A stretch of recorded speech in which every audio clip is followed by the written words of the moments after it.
Hello friends.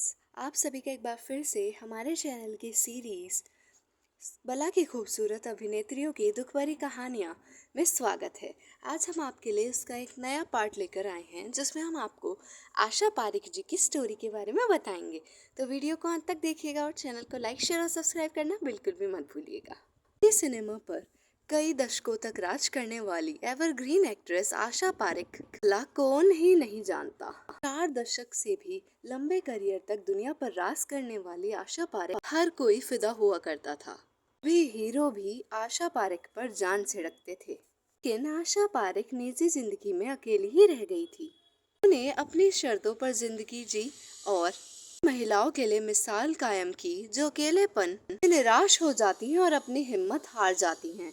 आशा पारिक के जीवन में भी एक ऐसा मोड़ आया था जब वह डिप्रेशन में डूब गई थी। उन्हें आत्महत्या करने के ख्यालों ने भी घेर लिया था। एक्ट्रेस ने उन विचारों के भंवर जाल को तोड़ खुद को उनमें से बाहर निकाल खड़ा किया। एक मजबूत महिला बनकर हर किसी के लिए एक प्रेरणा स्रोत बनी। इनका जन्म 2 अक्टूबर 1942 को हुआ था। यह कहावत है कि पूत के पाँव पालने में ही दिख जाते हैं और आशा पारिक के साथ भी कुछ ऐसा ही हुआ था। माँ सुधा यानी सलमा पारिक ने जब देखा कि नन्ही सी आशा पारिक को डांस का शौक है तो उन्होंने इन्हें क्लासिकल डांस की ट्रेनिंग दिलवानी शुरू कर दी थी। इस तरह छोटी सी उम्र में ही आशा पारिक ने डांस की बारीकियां सीख ली थी और आज वे अपनी एक डांस एकेडमी भी चलाती हैं। ही उन्होंने कभी शादी नहीं की, वो अकेली हैं और उन्होंने कभी कोई बच्चा भी गोद नहीं लिया। और उन्होंने अपने अकेलेपन को अपनी कमजोरी बनाने की जगह उसे ताकत बनाया। उन्होंने दुनिया को यह दिखा दिया कि अगर एक अकेली औरत चाहे तो क्या नहीं कर सकती। आशा पारिक एक महान एक्ट्रेस और डांसर ही नहीं बल्कि उनके नाम से मुंबई में एक हॉस्पिटल भी चलता है। आशा पारिक ने अपने एक्टिंग करियर की शुरुआत एक चाइल्ड एक्टर के रूप में की थी।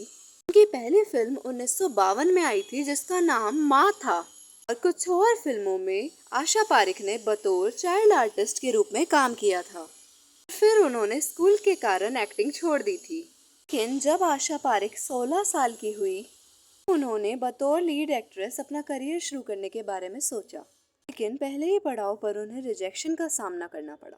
डायरेक्टर ने ये कहकर कि स्टार मटेरियल नहीं है, आशा पारिक को गूंज उठी शहनाई फिल्म से रिजेक्ट कर दिया और उन्होंने ये भी कहा कि वे हीरोइन बनने के लायक नहीं हैं। आशा पारिक ने खुद को कभी टूटने नहीं दिया, हिम्मत रखी और उसके 8 दिन बाद ही डायरेक्टर नासिर हुसैन ने उन्हें दिल देकर देखो फिल्म ऑफर की। इस फिल्म ने आशा पारिक को रातों रात स्टार बना दिया और 60 के दशक की टॉप हीरोइनों में लाकर खड़ा कर दिया। आशा पारिक अपने फिल्मी करियर में दिन दोगुनी और रात चौगुनी तरक्की पर थी, लेकिन अपने निजी जीवन में वे काफी उथल पुथल से गुजरी थी। आशा पारिक की जिंदगी में सबसे बुरा दौर तब आया जब उन्होंने अपने माँ बाप को खो दिया था। दौर के बारे में एक्ट्रेस ने एक इंटरव्यू में बताया था। पारिक ने उसे अपनी जिंदगी का सबसे बुरा और काला दौर बताया था। समय वह बिल्कुल अकेली पड़ गई थी और डिप्रेशन में चली गई थी। आशा पारिक के मुताबिक उनके मन में उस समय सिर्फ और सिर्फ सुसाइड के ही ख्याल आया करते थे। वह उस समय सिर्फ और सिर्फ मौत के बारे में सोचा करती थी, लेकिन कुछ हिम्मत भी रखी हुई थी। उससे उभरने में डॉक्टरों की भी मदद ली थी। और आज देखिए आशा पारिक 81 साल से भी ज्यादा उम्र की हो गई हैं और फिर भी वह सारी कठिनाइयों का डटकर सामना कर रही हैं। अभी तक भी वह काम कर रही हैं। के इस पड़ाव पर आकर भी वह डांस एकेडमी और अपना हॉस्पिटल चला रही हैं। कहा जा सकता है कि वाकई उनकी कहानी किसी मिसाल से कम नहीं है। आप सभी का वीडियो को देखने के लिए और हमारे चैनल पर आने के लिए बहुत बहुत धन्यवाद और आभार। हमारे चैनल से बने रहिएगा।